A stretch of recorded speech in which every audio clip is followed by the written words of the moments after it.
Good morning, everyone, here at Bergen Global. I'm pleased to welcome you all here at this breakfast meeting, which is today going to be about the legacy of Aleksei Navalny and the future of Russian opposition. My name is Martin Paulsen. I'm head of department at the Department of Foreign Languages here at the University of Bergen.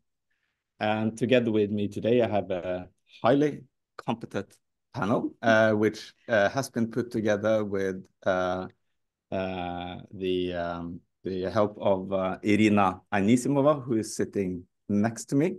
She is a researcher affiliated with my department and the University of Bergen. To our far right, we have Iver Ørstavik from the Rafto Foundation. And on the screen, we can see Sangadzhieva from the Helsinki Foundation joining us from Oslo today. So please welcome them all. Born in 1976, Aleksei Navalny was often described as Putin's main opponent and as one of Russia's most popular and influential politicians. His creative approach has influenced several aspects of Russian political life, such as anti-corruption investigations, politics, and media. He first became well-known due to his publications on the blog platform Live Journal, where he published blogs about corruption. Along with Boris Nemtsov, he then took a very active role in the 2011-2012 winter protests in Russia, becoming the most prominent face of Russian opposition. He later became a central figure on Russian YouTube, and his anti-corruption investigations and live streams attracted millions of viewers. His film about Putin's palace had more than 100 million views on YouTube. Navalny was the only Russian politician to develop a countrywide organization. Following the 2018 presidential campaign, Navalny turned his organization into the Foundation for the Fight Against Corruption. Navalny overlived his poisoning by Putin's order and became the only person who managed to conduct his own investigation of his own poisoning. This investigation was conducted in collaboration with Bellingcat and Der Spiegel. This poisoning and Navalny's recovery were turned into an Oscar-winning documentary. After his return to Russia, Navalny was arrested on the airport and has spent the last 3 years in prison until his death at the northernmost prison in Russia on February 16 of this year. So, Inna, I think I'd like to start with you. There's been a lot of rumors about what actually happened to Aleksei Navalny in prison just a couple of weeks ago. Could you help us understand what is truth and what are rumors in everything that is said about his death in the prison camp in northern Russia? Good morning, and thank you for invitation. Well, we should look what we know and what we don't know. Of course, we don't know how he was murdered, and I think it will be in the time to come to investigate it. And I know that the team of Aleksei Navalny already warned that they will come with their own investigation. And also the wife of Aleksei Navalny, she also announced that.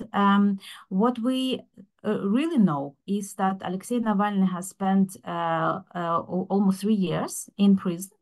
And he was the system of penitentiary system, which actually supposed to correct, rehabilitate, made all it they come to attempt to actually murder him.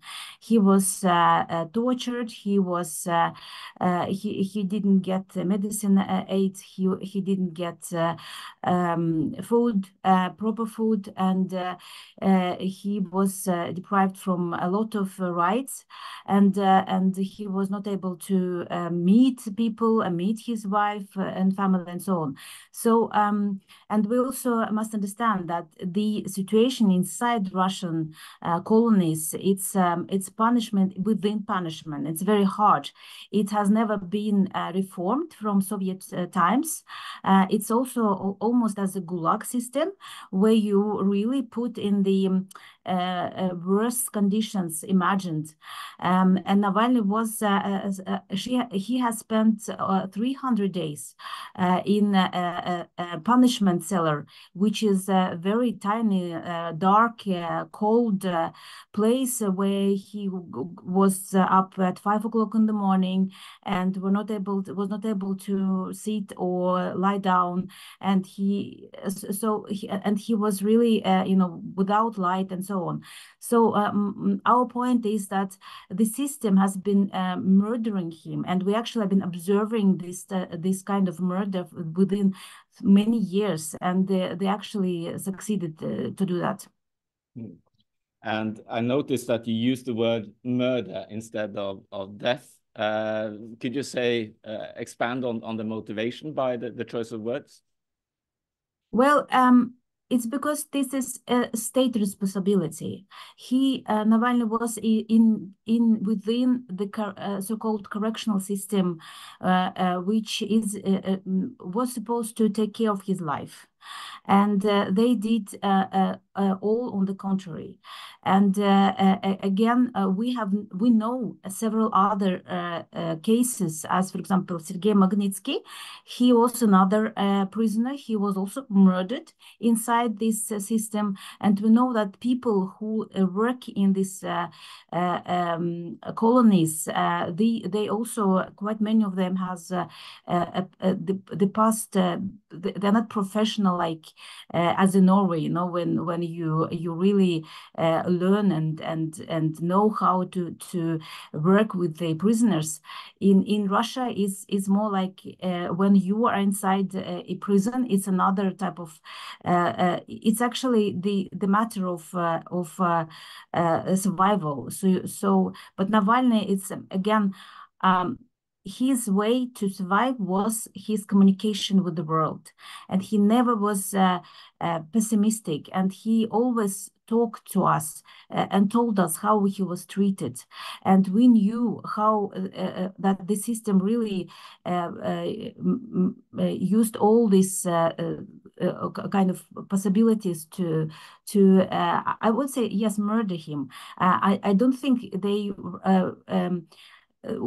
and we know that they tried to murder him before. He was actually poisoned. So that's why I think we have a good reasons to say that it was a murder. And returning to the very first question then on what we know about what happened and what we can know, what kind of data sources do we have for understanding the situation that Navalny found himself in? I mean, Russia is now a quite closed country for someone like us from Norway. You spoke about Navalny's team and the fact that they are looking into this. What can they hope to get to know, and from which sources? Well, we must also understand that Russia is a corrupt society. It's also a huge corruption inside the penitentiary system. And we also know that Navalny's team, they announced a premium, I think it was around 100,000 euro for those people who work inside the prison, who knew what has happened to Navalny. So they try to find out what actually has happened. And this type of methods, it has been used before, and this is also an opportunity to find. But of course, you're right, a Russian system is very close, and it's very hard to find out what actually happened. But it is still possible, because I believe that also we know that the prisoners who observed him, those people who were beside him, and there's already has come information about people who have been working in this colony, and it is possible to see, based on the documentation around what has happened before, what kind of methods it has happened, it was used. It is still possible to find out, but again, it's not. I don't believe that we will find out everything now. We have to. It is a kind of long-term investigation, and I think we have to follow up on that as well. Thank you, Inna. I'll now turn to Navalny's background. I think we've now spoken a little bit about what happened just recently, and I'd like to ask you, Irina, about Navalny as a politician. Could you say a little bit about him as a politician? What were his key ideas as a politician in Russia? Mm-hmm. Yeah, definitely. So, of course, Navalny, now we see his death as a tragedy, but for a while he was also a controversial figure because we could think that he started more as a nationalist, but gradually I believe that his views have developed and his trajectory was very interesting. And I think that the unique aspect of Navalny as a politician is that he was so creative, a very creative person, because of course it's almost impossible to be a politician in Russia as an authoritarian state. And it has become more and more difficult, progressively more and more difficult to be a politician. And Navalny always tried to find a way to still make politics interesting for the general population. Yeah, another interesting thing, of course, that in Russia there was a long tradition of discouraging people from taking part in politics, because of course it's also Putin's regime that tried to do that. To show that politics is dirty, you don't want to take part in it, just leave it to politicians. And then Navalny tried to build this wide engagement and wide support. So, and he started this from being very active participant in the Bolotnaya protests in 2011, 2012. And then later, for example, you mentioned that 2018, how in 2018, Navalny created this presidential campaign and managed to gather a countrywide kind of network. And then again, very creatively, he turned this network into an anti-corruption foundation. And so these people managed to help him to do research on the ground in different regions of Russia.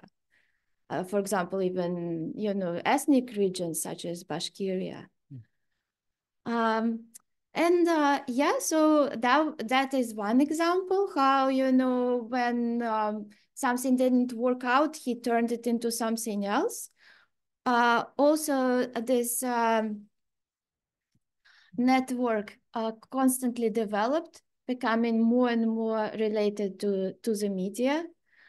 Later on, Navalny also invented this so-called smart voting campaign, which was also very closely connected to the use of technology, because it was an app that people could download and they could get recommendations about municipal voting and who they should choose.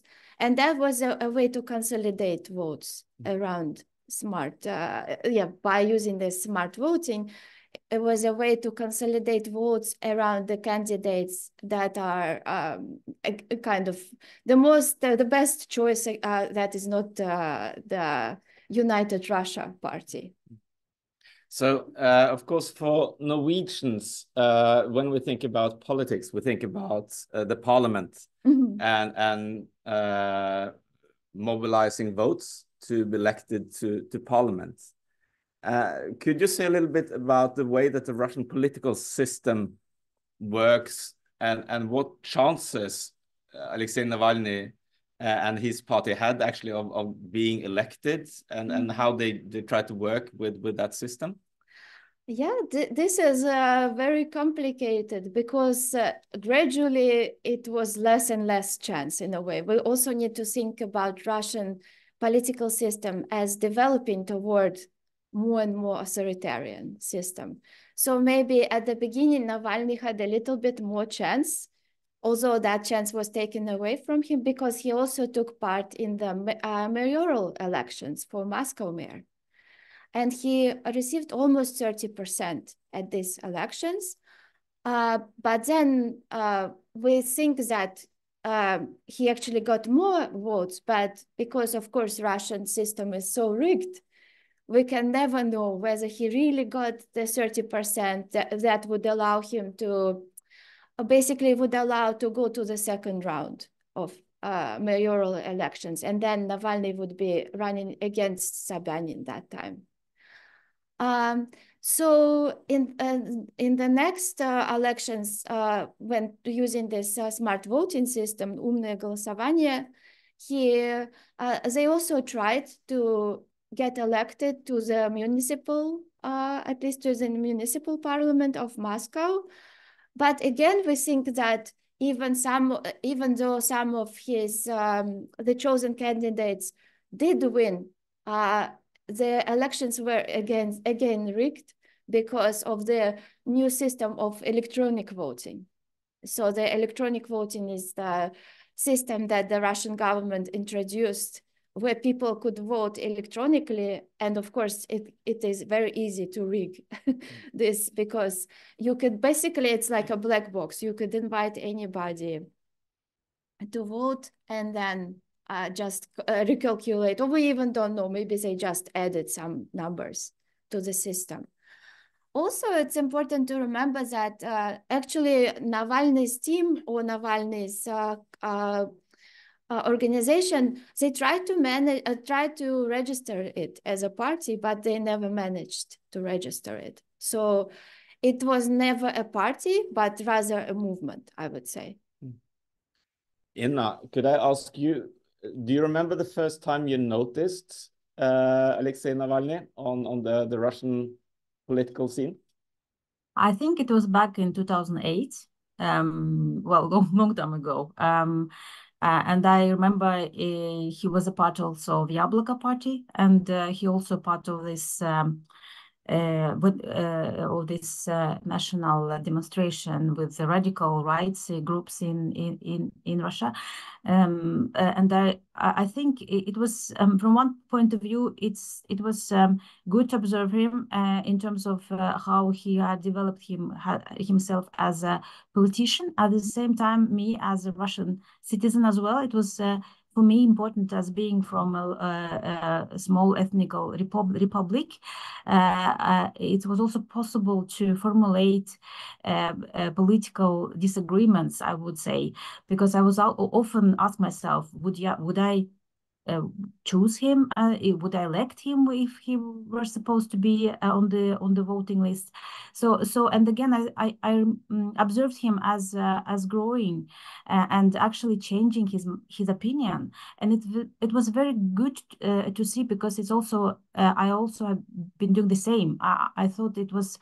I think I'm not alone. I think the reason why so many people got touched about of him, and of course it's a story of growing and bringing politics back to Russia, to Russian society, and that's what also Navalny did. He was a leader. He has authority. He didn't have a power, but he had authority, and that's also very remarkable to observe. You and also Irina earlier mentioned nationalism, and you also mentioned the party Yabloko, which is a very liberal party. Is it possible to say how it is at all for a politician possible to combine those two quite different approaches to politics in one person? I think we should maybe take a step aside from how we think politics, how we think about how build up institutions, because of course we understand that it should be parties, it should be people, but in Russia we have a system of personified authoritarian regime when one person can actually be heard. And in the Russian society, quite many people understood that it's not possible to participate as using institutions. I think Irina already mentioned this, being politicians are kind of dirty. And of course, Yabloko Party and the Communist Party and many other parties, they were established in the 90s. But many of those institutions remained empty. But we have also seen that if we look at a Russian opposition, we should divide it into kind of groups. One is a systemic opposition and non-systemic opposition. And even within systemic opposition, we have seen the examples of pro-Kremlin candidates, people who got power, changing their functions, like Furgal in Khabarovsk. He was from Liberal Democratic Party, which is also very pro-Putin party, is a systemic opposition. But suddenly when he got the power, he started to be popular and he started to oppose the power. That's also very interesting to observe. But not systemic opposition, Yabloko Party has been in this group, but at the same time we see that how the leader of this part of Yabloko, Yavlinsky, he has been flirting all the time with Kremlin, and even now when Aleksei Navalnyj funeral, he never showed up, and the leaders of this party, they attended another funeral of Ryzhkov. He was another politician from the communist times. So this is also showed how difficult for Russians to understand how they actually should behave in terms of politics. If I have some time, I can also maybe dwell more about another types of opposition which is possible in Russia. But yeah, it's up to you. Yeah. Please, I just wanted to come back to the hesitation I felt in your earlier response when you said, if I were to pick or to go to the ballots in Russia, I would hesitate about Navalny. So what was it about Navalny as a Russian citizen yourself that made you hesitate? Well, I must say first, I would support Navalny, and I did all the time, as long as he was in jail, in prison, political prisoner. I would always support him, and I think he of course is a great leader, a great politician. That's the first I must say. And of course I would vote it if it was about Putin or Navalny. Of course Navalny will get my vote. That's the first point. If let's say that, imagine real elections, let's say democratic elections, and many other candidates are there, like Lev Schlossberg, Yulia Galamina, Lilia Chansheva, and so those politicians who are there and they're allowed to vote, and Navalny, then my critics of Navalny would be, and actually to all other opposition, how they can deal with the super presidential power, if it's possible to correct this constitution, which gives a lot of power to the president. Second, and I'm not sure that Navalny was actually wanted to do that. I don't know. I think now it's very conditional. You ask about hypothesis, and now I'm just providing, the second is about Ukraine. This is the question about, that Crimea is a part of Ukraine. For me, it's very important, principally. And the third thing is just to clarify, Navalny had another view on that. Yes, he has he was asked that well, if Crimea is a part of Russia, and he was like, it's not like a sandwich, you know, and so on. But I think it's again speculation, and I think he was changing his mind while he was in prison, and he did said something else afterwards. He brought about these 10 points from the jail, where he was already saying that Ukraine must, you know, win, and we must make a peace with Ukraine. But of course, this question in details, how it will happen and so on, this was not clear. And the third thing is that Russia as a state, like how, because of course Navalny's added value was that he has challenged Putin personal. I mean, this authoritarian personified regime, and this is also a lot of responsibility. But I was not sure that he was really saw the whole Russia. I mean, Chechnya, Dagestan, other regions, how he actually could see that he is the president of also those regions as well. And these was also questions which are remained non-answered by him. But again, when it's said, I would vote for Navalny definitely if there was a choice between we stand against a common enemy or a common like the system, the regime. Thank you. So we've spoken about Navalny now as a politician, and Irina, I would like to now turn us towards a slightly different side of his work, his inspiration, you could say, his influence on Russian independent media. Could you tell us a little bit about his role in that? Yeah, definitely. Maybe I'll just say a little bit to continue what Inna said, continue a little bit with that. I think it's also important to remember that, of course, Navalny couldn't, for the last 3 years, for example, develop as a regular politician. And it's important to think that he did speak against the war in prison very clearly. And even though, yeah, he had all these strange comments about Crimea, but this was a long time ago, and to think about the trajectory. But I do agree with Inna that to some extent, we still don't see him as maybe thinking too or speaking too much about the ethnic minorities in Russia. So this is an interesting aspect. But maybe he would if the politics were different.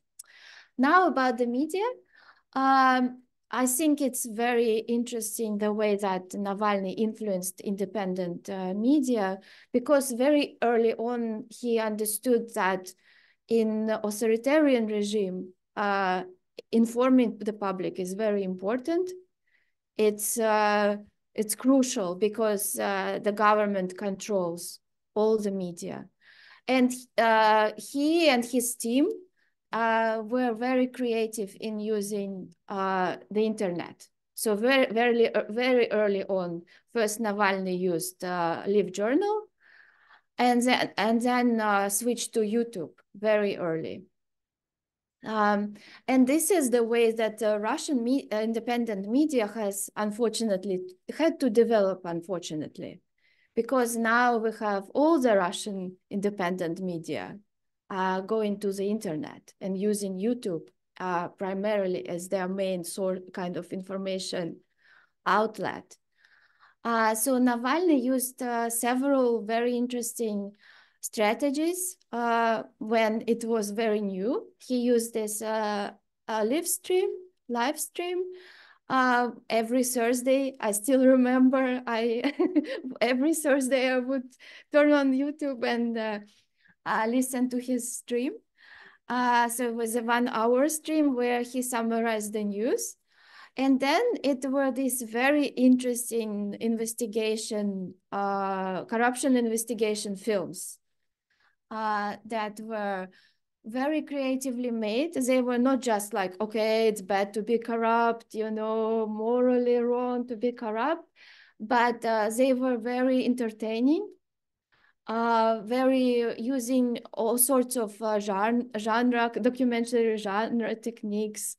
Also, Navalny's team was the first to use drones to take pictures of different villas. So basically, they managed to enter the private lives of Russian rich kind of, usually it's bureaucrats or people, Putin's friends and Putin himself, through using these drones and taking pictures of these residences. And even using such an interesting technique of when Navalny made a film about Putin's palace that you mentioned, it was a reconstruction based on the pictures. They reconstructed the whole palace. So again, very interesting approach to anti-corruption investigations. Inna at one point mentioned Navalny's team, and it appears obvious from what you are saying now that it wouldn't be possible to do this alone. Yes. Could you say a little bit about his role as someone that built a team around himself, and the relationship between him and his colleagues in the project he had? Yeah, I think it's very interesting because sometimes Navalny was accused of so-called vazhdism. This is like being too much focused on himself. But also we need to remember that he did build the team, and the team will overlive his death. So they will continue developing his ideas and projects. So this is one of, if we return back to the topic of legacy, this is his team is, Navalny's team is Navalny's legacy in a way. Yeah, he collected this group of lawyers and investigative, we could say journalists, but also maybe activists. So there's, in Russia, sometimes it's this line between a journalist and an activist is somewhat blurred. So people like Maria Pevchik and Georgy Algurov, and others, because I'm afraid to forget the important names. But yeah, if you go and if you do a little bit of research, you will see all these very interesting people, and who are all very creative and who use all these techniques for investigations. And now we're moving into the area which is your field of expertise, Iver, in terms of being a politician in Russia today. At some points, brings you into the protection of your rights as a citizen, as a politician, and I think that what we've heard from both Inna and Irina has made it clear for us that Navalny quite quickly came to that point where he had to protect his rights as an opposition politician and as a citizen, so his human rights. And of course, we know from the story that he ended up as a prisoner of conscience. So could you tell us a little bit even about the work that you and the Rafto Foundation do with Russia and your link to Russia in this context? Yes. Well, our link with Russia goes way back, really to the very beginning of the foundation, which took place in the late 80s, and where the people who started the foundation were, engaged as academics and as activists of a sort in matters on the other side of the then so-called Iron Curtain. And then the foundation drifted into more global matters. So we hand out this Human Rights Prize every year. It started with laureates opposing the Soviet system towards the end of the 80s and through the fall of the curtain and the wall. Then more global, and then we came back to Russia in 2014 with lawyer or a lawyers network called Agora, headed by Pavel Chiko, a very creative and immensely productive man and network.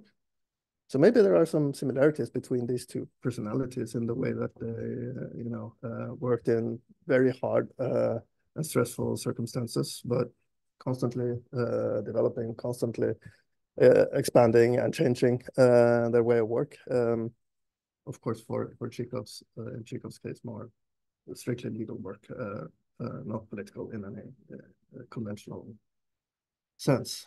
Now, already back then in 2014, I mean, it was so circumstances for anyone who could speak with an oppositional voice and with authority, things were difficult, right? And we were not able to support them financially in any conventional way, for instance, right?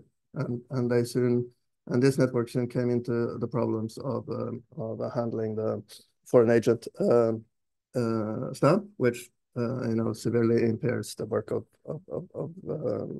many people with foreign relations. So we haven't worked directly with them for quite some time, but we hold them close to our hearts and follow the circumstances. And it has also been interesting to see not merely the sad slide towards authoritarianism, some would even say, approaching totalitarianism after the escalation of the war, but also to see how Russian administrative techniques to control opposition has been imitated, right, all around the world. When it comes to the control of foreign influence, of course, we see initiatives even within the EU to control it in certain ways. Well, if you look aside from the war, which I now think is immensely important and shapes almost completely both the relations between Russia and the West, and also holds a grip on internal processes. The war is a social liability, which must be handled, and as long as the war goes on, the situation will be quite radical and very hard to see any positive developments from within under this pressure of the war. But apart from that, you asked me before we started, right, to compare. And well, if I should pick 2 or 3 countries, right, where the similarities are rather striking, it is quite disturbing. I mean, the 3 picks that came to my mind immediately was 1, Egypt, which is a galvanized military authoritarian regime, where opposition is treated much the same way. Laws are used in much the same way, and they have laws which allow them to pass judgments on people, which, from our point of view, is just completely indecent, right? It's a perverse use of concepts of treason or extremism or false information that are applied. Okay, and we have distance to Egypt. We don't. It's not what Norwegians usually would think of as a country, its national, to compare ourselves with. We're not in that category. But it gets a bit more unpleasant with the next 2 that came to mind: Turkey and India. Turkey is a NATO country. And apart from the war, circumstances inside Turkey has been quite similar to Russia. In Turkey, of course, the opposition, the more or less democratic opposition, has a real foothold in some cities, and they have stronger organizations. But the methods of repression are quite similar, extremely brutal. There's torture. There's completely indefensible legal practices. People are kidnapped in European countries to be brought back to Turkey and then indicted. And India is, of course, a massive, huge, humongous country, already the largest in the world. A nuclear power like Russia, and drifting very quickly into similar circumstances. Of course, many other aspects of these countries' situation are different, but still, this is part of a broader pattern of political developments in the world. And in this context, I also think that Navalny is a very interesting figure. I mean, what Russia doesn't seem to have is a stable set of linked institutions, similar to what we are used to, right? So politics is linked to media, is linked to administration, is linked to the legal framework and the legal institutions, and organized civil society in quite predictable ways, and with a mutual understanding among the citizens and the professions, mostly, of what legitimate action are in these different roles, right? As a journalist, as a public administrator, and so on. Well, Russia never developed that kind of structure, right? The conditions were never there for it to happen. So maybe they are a bit like, you know, a brutal version of what Norway was in 1840 or something, right? When democracy slowly developed, with resting on, you know, the authority of public officials, on the clergy, on the large landholders, and so on. But there was nothing like a democratic public sphere. It took generations for that to grow, right? And Russia never really had the chance for that. But on the other hand, in this media, internet-driven, more fluid politics that we see in populism all around the world,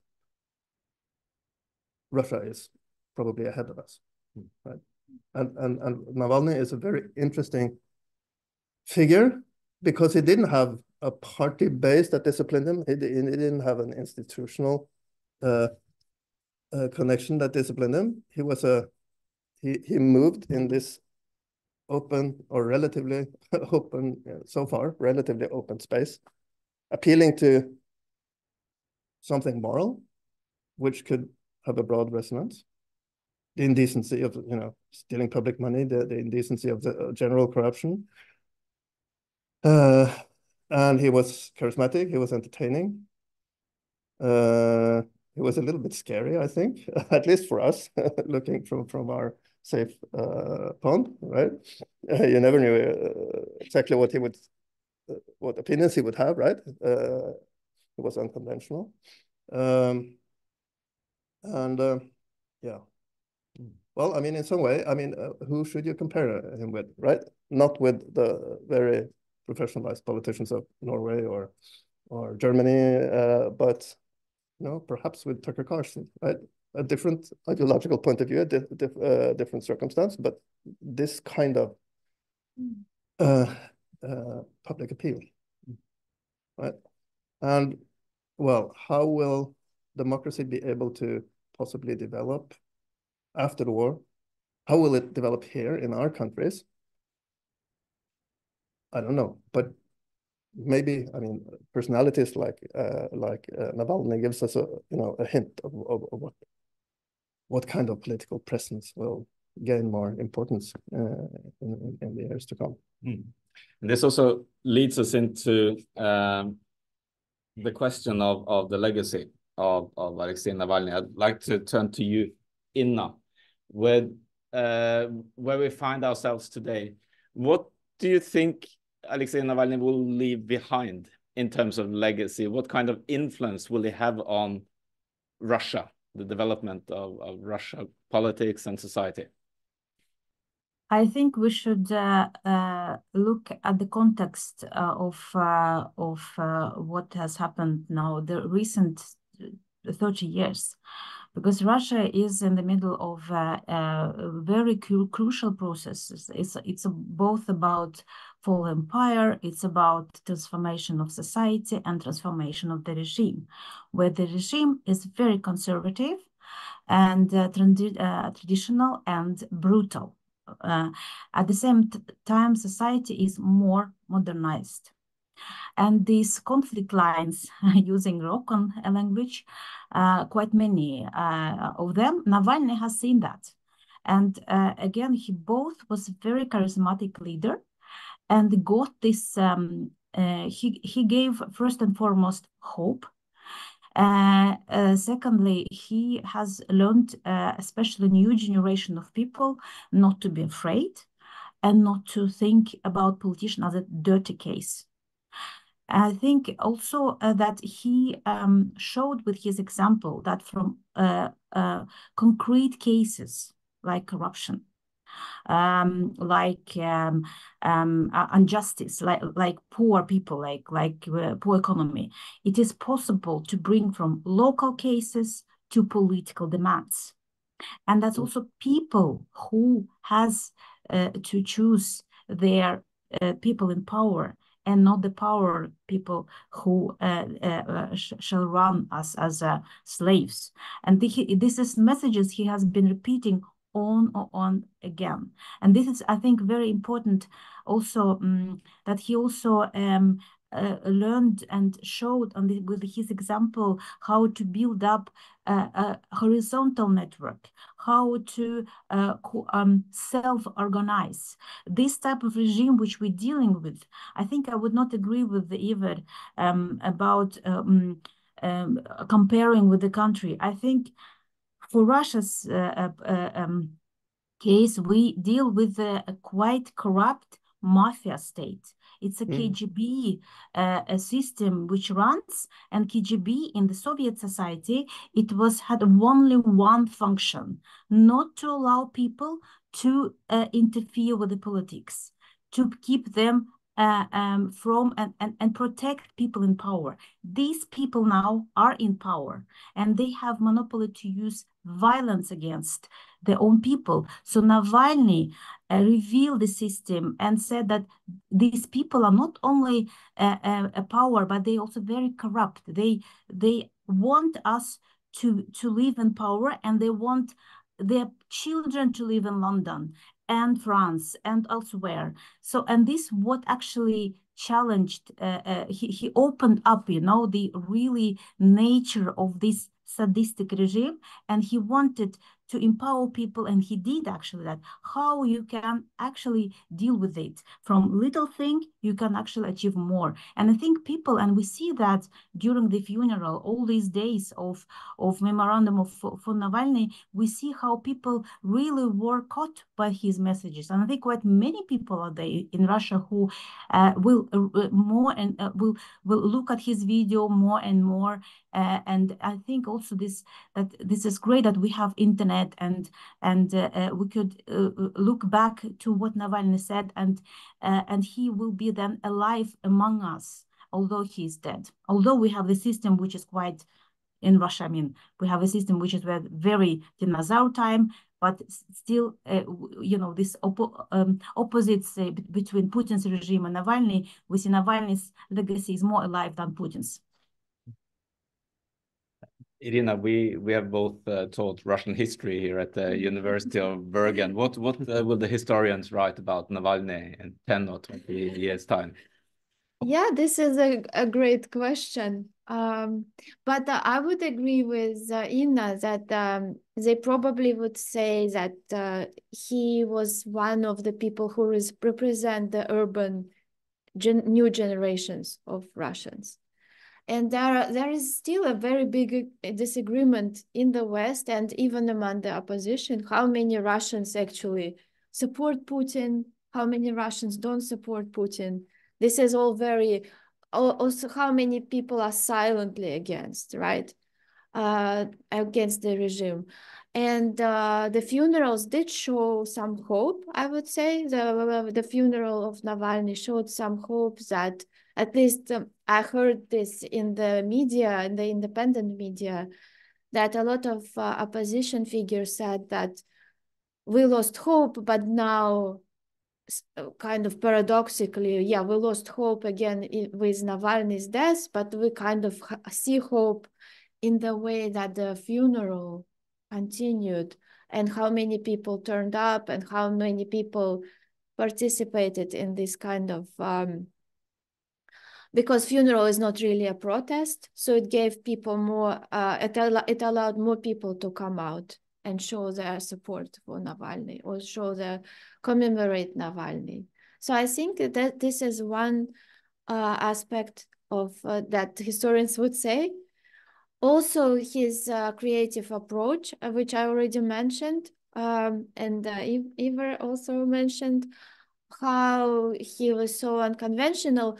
And also it's interesting that Yulia Navalny, when she talked to the European Parliament recently, again, bringing in what Ina has mentioned, she told the parliament not to think about Russian regime as a normal regime, but as a mafia state.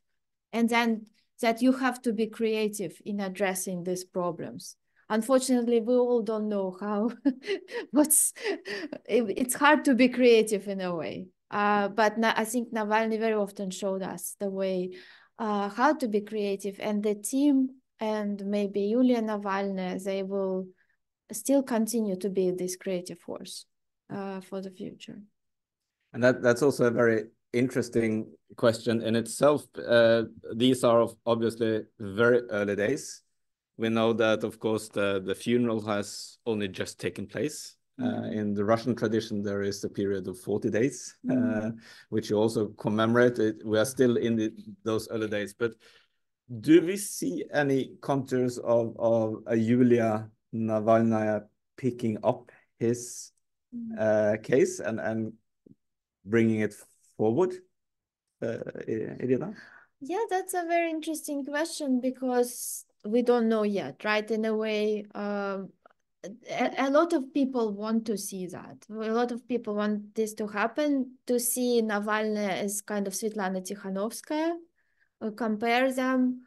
Of course, Yulia Navalny didn't have to be like Svetlana Tikhanovskaya before, because Navalny managed to get his messages out of the prison, unlike Sergei Tikhanovskaya's husband. So these comparisons between, I also heard some people say that we need more women in Russian politics. It is a way to break patriarchy. It is a way to unite the opposition around Navalny, because after Navalny's death, people are maybe more willing to unite, because this is another thing that the Russian opposition is constantly accused of, that they cannot unite, that they're always fighting, there's always infighting. But yeah, I think it's maybe too early to see or to say what will happen, and we just need to wait. And but I think definitely, even if Navalny doesn't manage to unite the Russian opposition, she would still be an important figure within the Navalny's team, and I'm sure that the Anti-Corruption Foundation, they will still be very important force within the opposition. I have some more questions, but I would also like to open up for questions from the audience, because I know that there may be questions to what we have spoken about, or even questions that we haven't really touched upon. So please.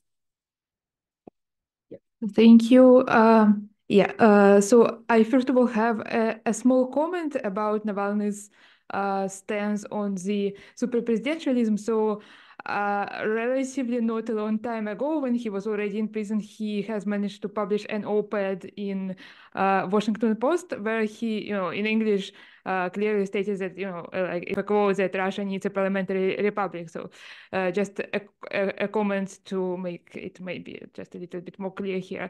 And my question maybe kind of relates to that, but also, of course, to his recent unfortunate death. I just wanted to ask, what is maybe what do you think about the international response? Like, how do you assess it so far?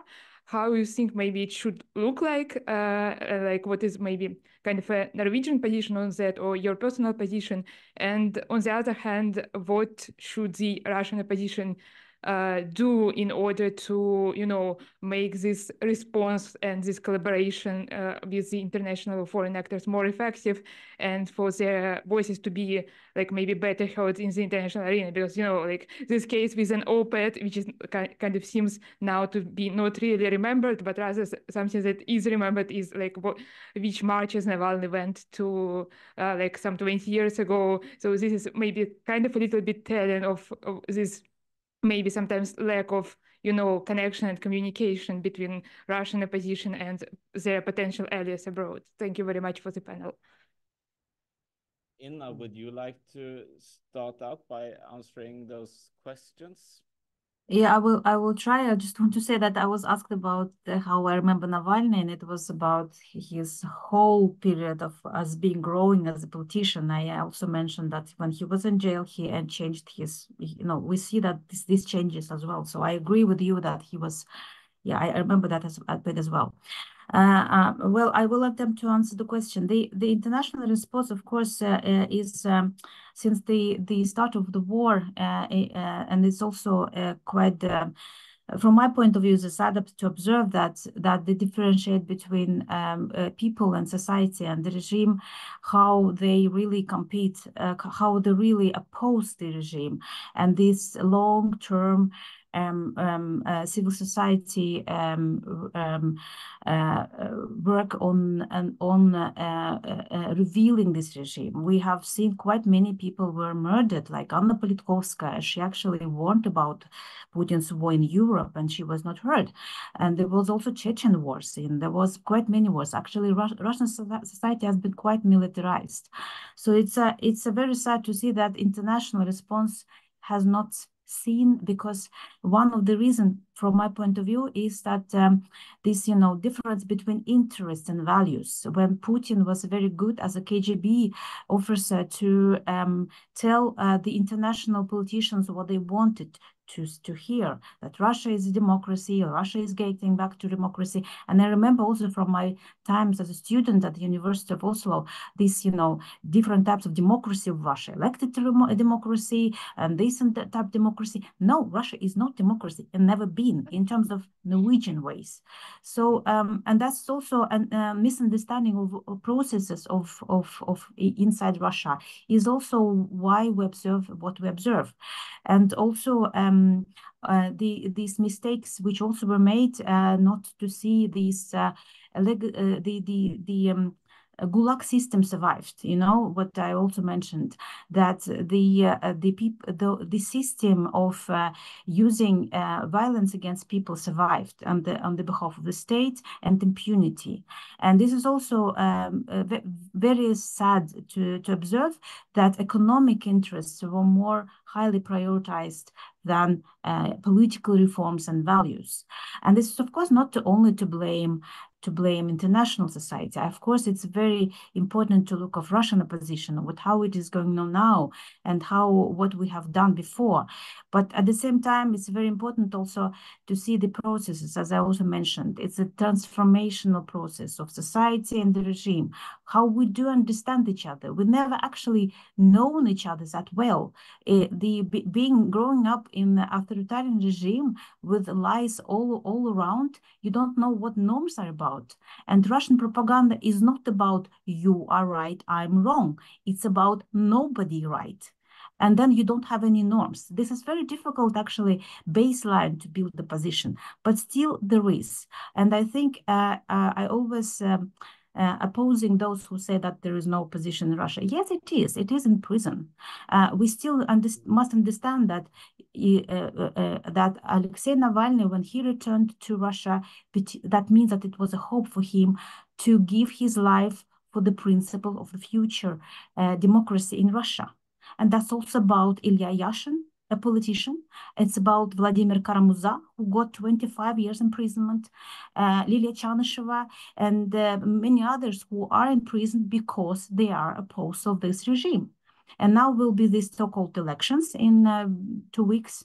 And this period is always turbulent for the regime because it is still need so-called popularity among people. And I think Putin has difficulties to see that he actually has this legitimacy. I just want to press you on the question of what should be Norway's response to the death or even the murder of Aleksei Navalny. So what should be the official Norwegian response to that? I think first and foremost is to insist on investigating of the murder and also releasing political prisoners, and sanctions are very important. Increase sanctions. We in the Norwegian Helsinki Committee made a report and we're still working on the study where we see that international companies avoid the sanctions and still deliver and still have business with Russia. This must be stopped. And also important to provide to see this society inside Russia and to make a difference between the regime and the society, and also provide visas and programs and opportunities, not to let the regime isolate Russia, which it's also want to do. Okay. So, other questions from the audience? Yes, thank you very much. Ørstavik, International Committee, the Green Party. I got a partial response now, so thank you for that. I wonder, in general, what you think the West could do more of to support the opposition to have a democratic transition somehow in Russia. And some of these topics are sensitive. It can be seen as involvement in internal affairs, but are there ways that you see we could support the opposition, human rights activists, journalists, through maybe these big international journalist organizations, Reporters Without Borders, etc.? What ways could work that would not be seen as a foreign agent by, not so much by the Kremlin, but as the Russian public? Thank you, Bjarte. I think that's an excellent last question, actually. So I would give an opportunity to all panelists to highlight 2 or 3 things that we could do to solve the issues that Bjarte raised. So Iver, you have some experience in giving assistance. It's an incredibly difficult question. I think to interact and provide substantial support for political opposition without being considered as providing foreign interference, that's not possible. It is foreign interference, but it's justified. It's important. So there's no. This is a conflict. Right? This is a real conflict, and there's no way to deal with it without accepting that conflict is a different game than cooperation with some disagreements. We're in a different place. And I think, there's a huge contingent of Russians who have fled to the West. We should provide whatever support we can provide to make them able to work and to provide safety for them. I mean, even after escaping to the West, and many Russians fear, just for good reason, for their safety, right, and the safety of their family. So provide protection and provide resources so that they can work from a safe place. I think maybe that's the most important thing, apart from supporting Ukraine. As long as this war goes on, things will deteriorate until some kind of terrible collapse happens, either in Russia or in Ukraine or yeah. So we'll have to fight this war. Thank you, Iver. Irina. Yeah, I would kind of just agree with Irina and Iver, that it's very important to separate the regime from people who don't support the regime, from to support Russians abroad. I think that is still a very important thing and kind of underappreciated, because we see many countries that kind of paint all Russians, many European countries that paint all Russians negatively, as if everybody supports the war. So we have Finland, for example, closing all the borders, or Latvia, some Baltic countries. And so this fear of Russian spies, of FSB, sometimes clouds the picture and makes regular Russians who come abroad, who are against the war, makes their lives very hard. For example, even something like opening the bank account is extremely difficult, or sending money. So some people still have their money, some money at home, but they cannot transfer anything. So they basically, once they move to, they move abroad, they lose all their access to the financial support from Russia. So, and of course it's understandable. So again, because of the anti-corruption and the sanctions, but maybe there should be some creative ways, or at least some thought put into this problem, how to make lives of regular Russians who left Russia because they are against the war, or they even people who just don't want to be mobilized, right, sent to the front. This is also important to support them, because if there are less soldiers in the front, it's also great. So yeah, some creative ways that Navalny and Navalny's team talk about, I think, is very important. Thank you, Irina. And then finally to you, Ina, some top 2-3 points that could solve the issue. Well, I have 5. Okay. First and foremost, for politicians and for us to understand that Russia does not have any other choice than to be democratic, to be a coach through this very hard period, because any transition needs to have a good example. That means be democratic yourself and help to build up the norm, which is based on respect of human rights. It's very important. Create any types of platform for meetings, because meetings with politicians, like-minded people, to understand Russia, what is going, because it's a post-traumatic society which has been going through the hardest period of their transformation, and again, context is very important. It's a second, and also that means that we should also contribute to scholarship programs, so that people who want to build Russia, they do not have to apply for asylum. In Norway, unfortunately, we don't have any of that kind of programs. We need to have visas and programs which do not only exhaust people with this bureaucracy and asylum, because people want to get back, and we should understand that. And that's to create this kind of platforms, and cooperation is rather important. And of course, third, support civil society. I think Russia's regime, the totalitarian regime, has not got that, I don't think it will be even more hard to destroy something of Putin's, respect. I think we should not now think about the law of foreign agent or other types of law amendments which Russian authorities want to impose to restrict the society's growing and demands.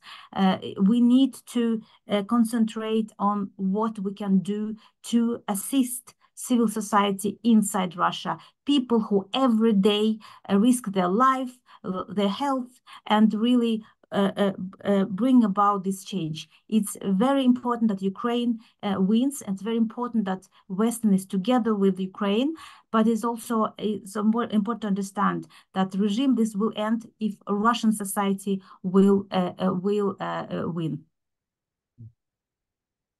Thank you so much, Sangadzhieva from the Helsinki Foundation. Thank you to Irina Anisimova from the University of Bergen and to Iver Ørstavik from the Rafto Foundation. And thank you to the audience who turned up today to listen to our talk about Aleksei Navalny and his legacy. Thank you.